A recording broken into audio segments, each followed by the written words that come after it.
Pork ribs, season lang natin siya ng oregano. Unti lang. Pepper. Pepper naman to. Kanina nilagyan ko siya ng black. So, prito lang natin to siya. Lagyan natin to siya ng cornstarch and flour. Itong seasonings, optional lang to. Kung ayaw nyong lagyan, pwede lang din. Tapos, ano natin to siya ipag. Gamitan pala natin siya ng egg white. Lagyan natin siya ng egg white para kakapit mamaya yung pag-idip na natin siya sa flour and cornstarch. Lagay lang tayo dito ng cayenne cornstarch. Hindi na ako naglagay dito ng asin. Cayenne powder lang kasi baka aalat na siya, may asin at saka seasonings na yung pork natin. Cook in medium fire lang or medium heat.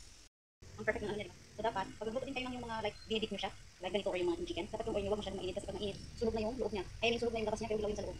Kasi tingnan niyo pala, parang super brown na yun, makakala yung perfect na hindi ilaw yun. So dapat, low fire or medium heat lang talaga siya. Tapos huwag masyadong mainit ang oil.